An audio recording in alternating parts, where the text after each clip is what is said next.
ఏదేమైనా గాని ఈ ఆయతరం పక్కా పోవాల్సిందే, మొత్తం చూడాల్సిందే, ముంగట నిలబడి ఫోటో దిగాల్సిందే. 125 అడుగుల విగ్రహం మన హైదరాబాద్ లో నిలబెడితే చూడకుంటే ఎట్లా? మళ్ళా ఆ అంబేద్కర్ సార్ రాసిన రాజ్యాంగం వల్లనే కదా ఇవాళ తెలంగాణ రాష్ట్రంలో మనం ఉన్నది. 132 ఏళ్ల కిందట దళిత కుటుంబంలో పుట్టి పెద్ద పెద్ద చదువులు చదివి దళితులు గరీబుల కోసం జీవితం మొత్తం తన్లాడిన గొప్ప లీడర్ మన అంబేద్కర్ సార్. గా మహనీయుడి విగ్రహం ఆకాశమంత ఎత్తు ఉండాలని 125 అడుగులది కట్టించింది మన గవర్నమెంట్. ఆ ఓపెనింగ్ కార్యం ఎట్లా జరిగిందో చూద్దాము. చలో ట్యాంక్ బండ్.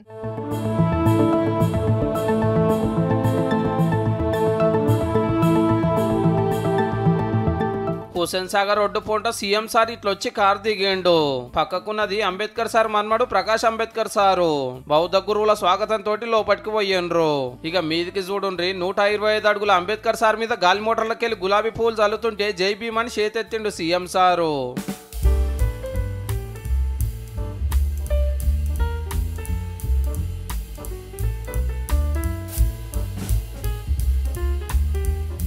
శిలాఫలకం కాడికి వచ్చిండ్రు. ప్రకాష్ అంబేద్కర్ సార్ రిమోట్ వత్తంగానే పరదా తెరుచుకున్నది. అందరు ఫోటోలు దిగినాక ఈడ సన్మానాలు జరిగినాయి.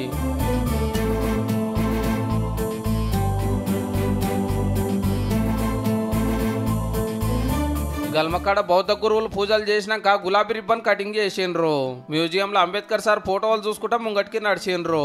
అందులోనే చిన్న టాకీస్ కూడా కట్టిస్తే ఫస్ట్ అంబేద్కర్ సార్ జీవితం గురించి చూపించారు జరసేపు.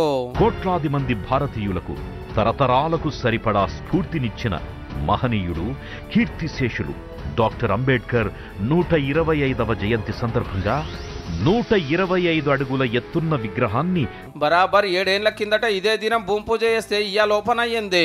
కింద 50 అడుగుల పీఠము, దాని మీద 125 అడుగుల అంబేద్కర్ సారు చేతిలో రాజ్యాంగం పుస్తకము. విగ్రహం బరువు 465 టన్నులు, 146 కోట్లు ఖర్చు అయ్యిందట. అటురోకున్నది కొత్త సచివాలయం. ముంగటికి చూసే హుసేన్ సాగర్ బుద్ధుడు.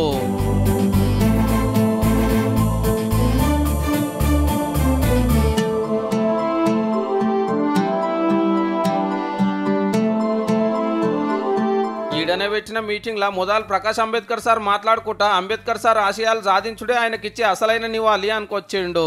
అంబేద్కర్ రాసిన రాజ్యాంగం తోటే తెలంగాణ రాష్ట్రం వచ్చిందని, రాష్ట్రంలో దళిత బంధు పథకం బాగుందని తారీఫ్ చేసిండు.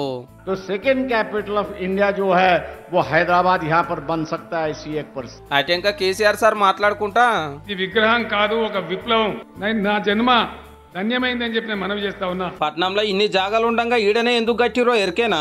ప్రతిరోజు సెక్రటరియట్కి వచ్చేటువంటి ముఖ్యమంత్రి గాని మంత్రులు గాని అంబేద్కర్ గారిని చూస్తూ వాళ్ళ మనసు ప్రభావితం కావాలి. ఇక అంబేద్కర్ సార్ పేరు మీద అవార్డులు వంచుతారట ప్రతి ఏడు. 51 కోట్ల రూపాయలను డిపాజిట్ చేస్తా ఉన్నాం.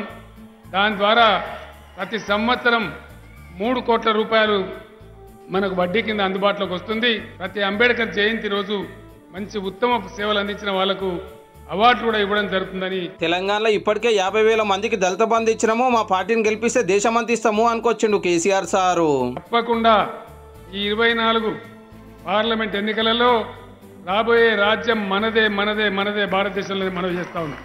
ఇక రేపెల్లుండి వీకెండ్ అంబేద్కర్ సార్ విగ్రహం చూస్తానికి మస్తు మంది వస్తారు కాబట్టి జాతర లెక్కనే అనిపిస్తుండొచ్చు.